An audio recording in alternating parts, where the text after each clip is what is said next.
Magandang araw mga katokers, mga katokis, mga katoshis. Welcome na naman po sa ating panibagong vlog dito sa Talking Toshi Sports. Yan. Alright, gandang na natin ang reaction itong dalawang semi-final games natin. Game 1. Oh, maatikabo mga kababayan. Unahin natin itong Ross tsaka TNT. Lumaban po ang Ross ha. Maganda ang laro magmula first quarter hanggang third quarter. Yun nga lang, umalagwa na ang TNT nung bandang huli. Okay? At tingnan lang natin itong ilang mga stats na very significant dito sa pagkapanalo ng TNT. Fast break points, medyo bagsak ang rain or shine dyan. Nadepensahan ng maigi ng TNT. Mga kababayan, ano? 7 points lang, hindi naman yan ang average ng hindi yan yung average na inaasahan natin sa sa rain or shine. Okay? Hindi ganyan maglaro ang rain or shine. 7 points lang sa fast break, no? Napakababa niyan, mga kababayan. Ganun din sa pag-ikot ng bola, napigilan ng TNT, yung assist. Okay? Ng rain or shine. 13 lang para sa rain or shine, 17 para dito sa TNT. At para sa Ross na umi-score ng 104 points a game sa yung 12 laro nila sa elimination, very unusual itong output, no, ng rain or shine, no, sa puntusan. Okay, napakababa. Okay? At sa rebounds, 59-44 in favor of TNT. They were simply out-rebounded by TNT, mga kababayan. Ito ay due to the fact na walang legitimate center itong si Rain or Shine. Okay? Ang naging starting 5 ni Coach Yeng Giao kanina, no? Ang naging starting center, I should say, starting center niya ay si Gabe Norwood. Napakaliit naman nun. Sabi ko, si Gabe Norwood ang sentro. Okay? Wala tayong magawa dahil wala sila talaga wala sila talaga malaki. Okay? So expected natin na yung rebounding dito ay napakalaki ng disparity. Pero still, dapat gawan pa rin ng paraan ni Coach Yeng Giao itong number of rebounds. Kasi noong may mga laro sila, lalo na itong si Jonard Clarito, naka 21 rebounds, nagawa ng paraan. So, tingnan natin na magiging adjustment ni Coach Yeng Giao dito sa rebound story. Just to give details to the rebounds, 16 to 12, no? Ang offensive rebound story. 16 para sa TNT, 12 dito sa Rain or Shine. Translating into second chance points, napakalayo ng second chance points. Yung 16 offensive rebounds ng TNT, naka 15 sila, halos tigi isang puntos ang katapat. Samantalang doon sa 12 ng ng Rain or Shine, 8 lang ang puntos na nakuha nila doon sa 12 offensive rebounds. So, lamang talaga. Okay? So, panalo po ang TNT, sa first game. Ngayon, ito San Miguel Beermen at saka Barangay Ginebra. Maganda nilaro ng San Miguel nung una. Natambakan pa ng 18 nung, kailan ba yun? First quarter, Hindi ako nagkakamali. Okay? Tapos, hinabol ng second quarter. Okay?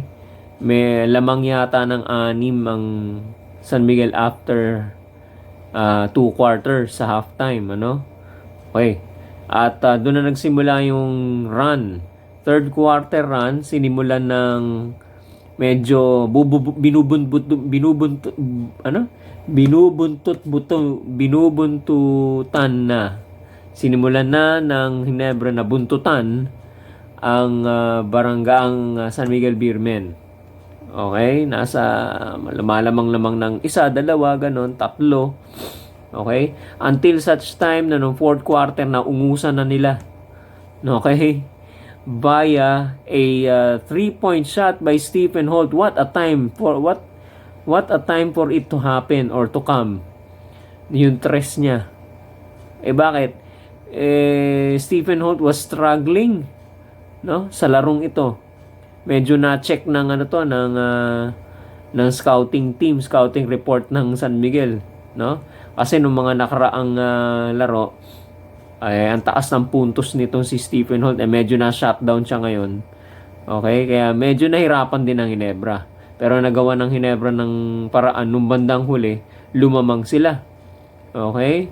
Ayan, dahil dito kay Japet Aguilar, ang leading scorer nila, no? Although noong una naging nahirapan din, nag-struggle din si Japet Aguilar sa mga earlier quarters dahil too early fouls, ano? Inuupo siya. Minamanage yung kanyang playing time dahil baka makakolekta ng maraming fouls, mag-foul out agad. Kaya medyo pinaalahanan siya, iniuupo siya para hindi makakolekta ng fouls, ano?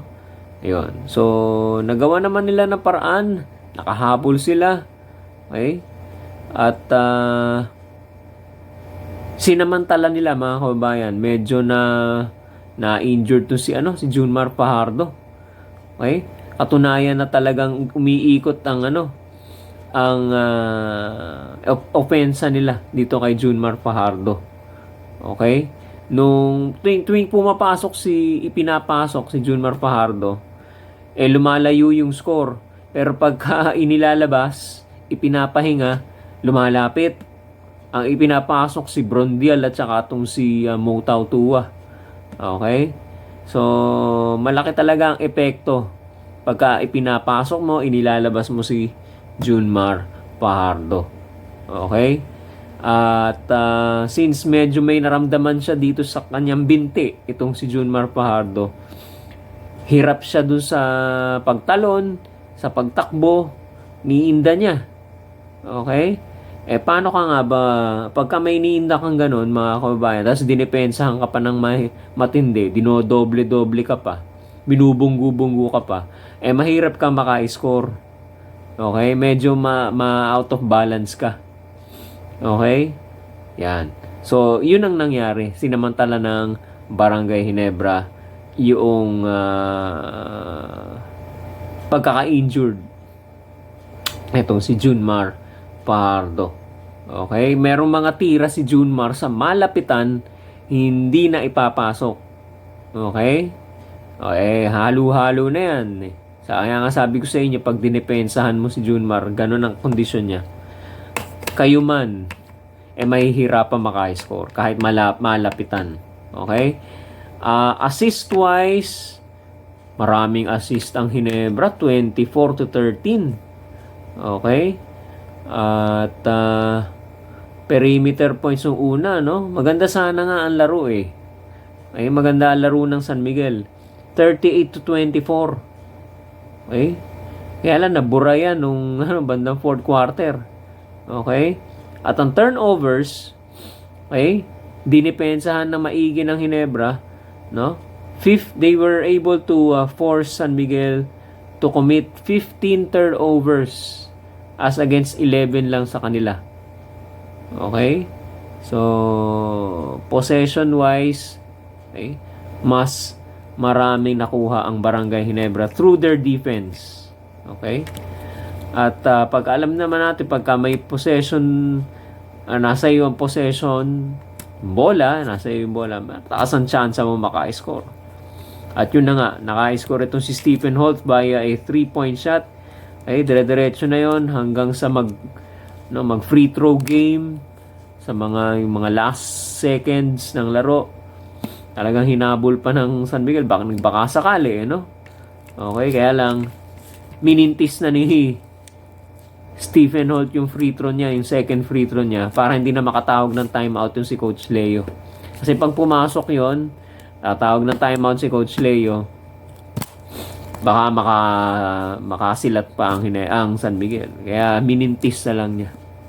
Okay? Ayan. So, ito yung mga departments na kailangan tignan ng apat na teams na to. Well, yung specifically yung dalawang natalo, no? Yan. So, tingnan natin ang magiging health condition ni Junmar sa Biyernes kung makakapaglaro siya, no? Kahit anong team, kahit sino mang player sa anumang team, ano? Hinihiling natin na maging healthy naman sila para maganda laban, no? Kasi sasabihin nila kaya lang naman nanalo dahil wala si ganito, wala si ganyan. Mas maganda nandyan yung andyan yung kalaban kompleto tapos na overcome mo. Magandang panalo yun. Okay? Mas magandang panalo yun. Kasi doon sa kaya lang naman kayo nanalo, kulang sila. No, underman sila, injured si ganito, ganyan. So, maganda na rin yung nandiyan kayong lahat kompleto tapos na overcome, natalo ninyo. Mas matamis yun. Ano? Mas matamis na panalo yun, mga kababayan. Okay? Sa mga gusto mag-react, magbigay ng comments, babasahin po natin yan, mga kababayan, on the air sa mga susunod nating mga vlogs. Lagay nyo lang mga comment ninyo dyan sa baba, sa comment section sa baba. Like nyo na rin tong video na to, mga kababayan. At sa mga bagong pasok, wag po kayong mahihiyang mag-subscribe sa ating YouTube channel, Talking Toshi Sports. Hanggang sa muli po, mga kababayan, hanggang dito na lamang po.